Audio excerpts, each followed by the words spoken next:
बिस्मिल्लाहिर्रहमानिर्रहीम। शुरू करता हूँ अल्लाह के पाक नाम से जो नहायत मेहरबान और रहम करने वाला है।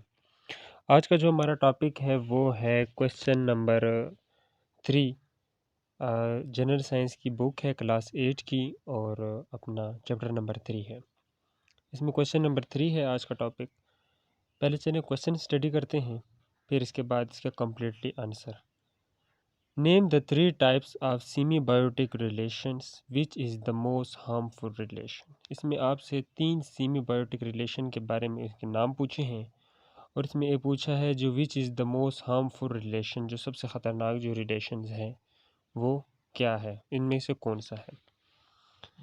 मैंने आपको कहा है कितनी बार, जब भी आप स्टडी करते हैं तो सवाल जो है वो पेपर के लिए याद ना करें, बेशक याद ना करें, कंसेप्ट क्लियर कर लें, उनके वर्ड्स मीनिंग क्लियर कर लें, फिर अपने अल्फाज में बेशक लिख लें। यह आपके लिए सिर्फ क्लास 8 में नहीं, 9, 10, FSC और कंपटीशन के जितने भी एग्ज़ाम हैं आपको यही क्वेश्चन आएंगे। आपका कंसेप्ट क्लियर हो तो आप जो है इजीली कर सकते हैं, वरना हर क्लास में आपको दोबारा मेहनत करने की ज़रूरत होगी फिर अगर आपने कंसेप्ट क्लियर नहीं किया। चलिए शुरू करते हैं। अब समझ जाते हैं कि सीमी बायोटिक क्या है। सिम का मतलब जो है वो टुगेदर है और बायोटिक आप सबको पता है, हमने पिछली वीडियो में पढ़ा है, लिविंग ऑर्गेनिज्म है। लिविंग ऑर्गेनिज्म जिंदा, जो जिंदा और सांस लेने वाले जिनमें जान है, जिंदा ऑर्गेनिज्म को कहा जाता है लिविंग ऑर्गेनिज्म। और सिम का मतलब टुगेदर। अब आप वर्ड से समझ चुके होंगे कि सिमी टू बायोटिक का मतलब जो है वो 2 लिविंग ऑर्गेनिज्म एक साथ रह रहे हैं। अब इस क्वेश्चन में मैं आपको पहले ही से बता देता हूँ कि इनमें जो 3 का जिक्र होगा उसमें से 2 लिविंग ऑर्गेनिज्म एक साथ रह रहे हैं, किसी को फ़ायदा हो रहा है, किसी को नुकसान भी नहीं हो रहा दोनों के एक साथ रहने से, और किसी को जो है वो नुकसान हो रहा है। चलिए इसकी सबसे पहला जो शुरू डेफिनेशन है उसमें 3 हैं। जो पहले नंबर पे है वो है पैरासाइटिज्म, दूसरे नंबर पे है म्यूचुअलिज्म और तीसरे नंबर पे है कमेंसलिज्म। अब पैरासाइटिज्म जो है इसकी हम डेफिनेशन रीड करते हैं और समझते हैं कि ये है क्या। पैरासाइटिज्म डेफिनेशन रीड करते हैं इसकी। Parasitism is when the one species मतलब जो है वो प्रजातियों को कहा जाता है, बेनिफिट्स फ़ायदा और गेन हासिल करना something from the relation and the other species is harmed in some way, the host may die in some interaction. अब मैं आपके लिए इसका पहले जो सिर्फ तर्जमा कर लूँ, इसके बाद फिर मैं आपको कम्प्लीटली डिटेल के साथ इसको समझाता हूँ कि ये है क्या। ठीक हो गया, चलें शुरू करते हैं। Parasitism is when the one species benefit और gain something from the relations. Parasitism ऐसी प्रजाति है जो 2 रिलेशंस के दरमियान ताल्लुक़ से फ़ायदा उठाती है। द होस्ट में डाई इन सम इंटरेक्शन, कभी तो इस इंटरेक्शन से जो है वो होस्ट की डेथ भी हो सकती है या उसको नुकसान भी होता है। उससे डेथ ना हो तो नुकसान कंफर्म है कि उसको नुकसान हो रहा है, मगर वो उसको मारती नहीं है, ये कंफर्म नहीं है कि उसकी डेथ हो जाएगी, मगर उसको नुकसान होता है। अब मैं आपको लिए एग्जांपल्स में समझाता हूँ कि ये है क्या। पैरासाइटिज्म जो है इसमें 2 हैं। एक है होस्ट। होस्ट का आप सबको पता होगा कि होस्ट जो है वो जिस हम अगर हमारे घर मेहमान आ जाएं तो हम होस्ट हैं, और जो मेहमान है जो है वो तो अपना जो है वो होस्ट नहीं है, हम होस्ट हैं। अब पैरासाइटिज्म जो है वो दूसरा लिविंग ऑर्गेनिज्म है। अब मैं आपको एग्जांपल से समझाता हूँ। आपकी बॉडी है, अगर आपको वो मच्छर काट ले आपकी बॉडी पे, अब आप जिधर होंगे वहाँ पे लाजमी बात है गर्मी में मच्छर भी होंगे वहाँ पर। ये 2 लिविंग ऑर्गेनिज्म है, आप भी लिविंग ऑर्गेनिज्म है और वो भी लिविंग ऑर्गेनिज्म है।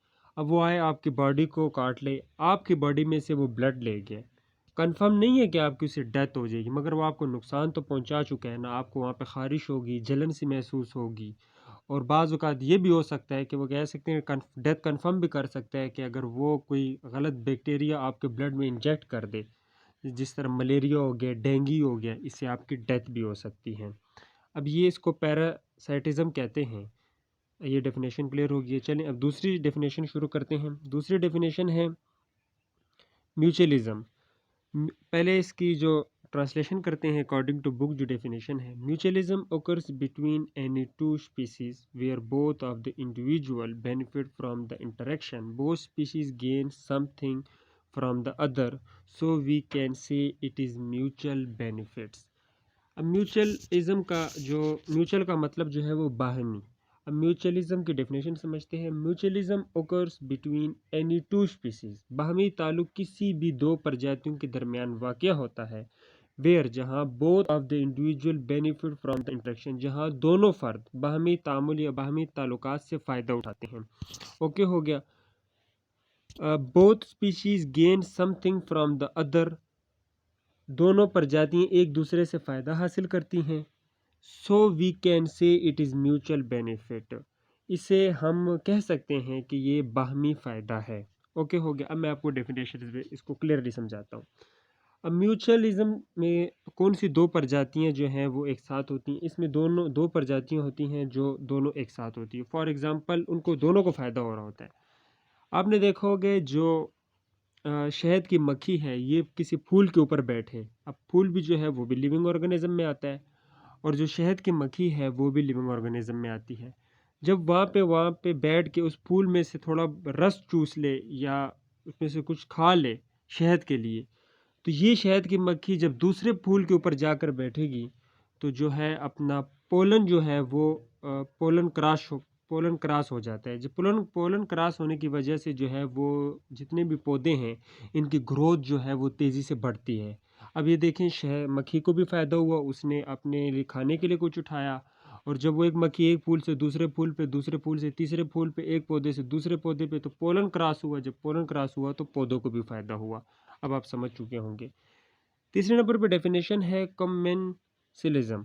इनकी डेफिनेशन रीड करते हैं फिर उर्दू ट्रांसलेशन करते हैं। In some interaction between individual from different species, the one species benefit while the other one is unaffected by the relationship.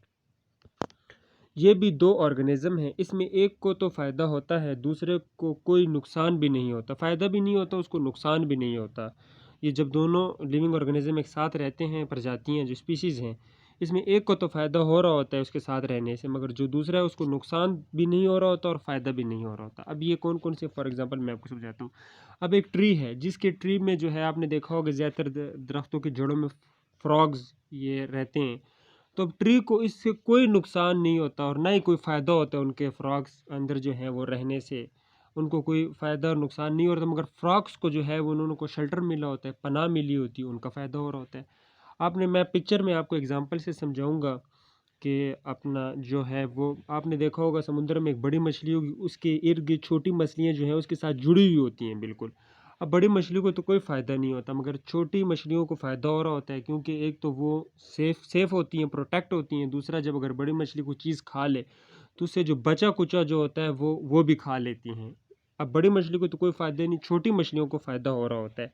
चलिए अब इसकी एक पिक्चर समझ जाते हैं जो आपकी बुक में है। ये जी आपके बुक में पिक्चर है। इसमें जो है अपना जो 4 एग्ज़ाम्पल दिए हैं, ए, बी और सी। ए, बी और सी। ए और बी जो हैं वो आपकी बुक में मेंशन है, मगर इस क्वेश्चन में मेंशन नहीं था। मैंने आपके लिए इसकी डिटेल से आपको नहीं बताया। वो एक अलग टॉपिक है, वो है प्रीडेशन। प्रीडेशन जो है वो उसमें जो दो अपना जो लिविंग थिंग्स है वो एक साथ होते हैं, मगर एक लिविंग थिंग्स की उस एक साथ होने की वजह से डेथ हो जाती है। फॉर एग्ज़ाम्पल, जिधर हिरन हो वहाँ पे लाज़मी बात है शेर भी होंगे। अब शेर जो है वो हिरन का शिकार करेगा तो हिरन की तो डेथ हो जाएगी, और ये ए और बी दोनों उसी तरह हैं। अब सी आपको मैं समझा देता हूँ। ये आप देख सकते हैं कि ये जो शहद की मक्खी है ये फूल में से कुछ खाने के लिए उठा रही है। अब इस फूल को भी फ़ायदा है और इसको भी फ़ायदा है, क्योंकि ये शहद की मक्खी इसमें से जो है पोलन ये दूसरे फूल पे बैठेगी तो ये जो पोलन क्रॉस हो जाएगा, तो इन दोनों फूल को भी फ़ायदा हुआ, शहद की मक्खी को फ़ायदा हुआ। तो ये जो पिक्चर नंबर डी में आप देख सकते हैं कि एक बड़ी मछली, इसके साथ छोटी छोटी मछलियाँ साथ जुड़ी हुई हैं। अब बड़ी मछली को कोई फ़ायदा नहीं, सिर्फ छोटी मछली को इसलिए फ़ायदा है क्योंकि एक तो ये प्रोटेक्ट है, दूसरा अगर बड़ी मछली कोई चीज़ खा ले उसे जो बचा कुछ है वो इनको ईजीली खाने को मिल सकता है। ये थी आपकी डेफिनेशन अपना जो क्लास 8 की क्वेश्चन नंबर 3 और चैप्टर नंबर 3 की कंप्लीट क्वेश्चन है। उम्मीद करता हूँ कि आप समझ चुके होंगे। अगर किसी चीज़ को ना समझे हों तो आप मुझे कमेंट में मैसेज कर सकते हैं, मैं आपको एक्स्ट्रा व्हाट्सएप पे क्लास दे के समझा भी सकता हूँ।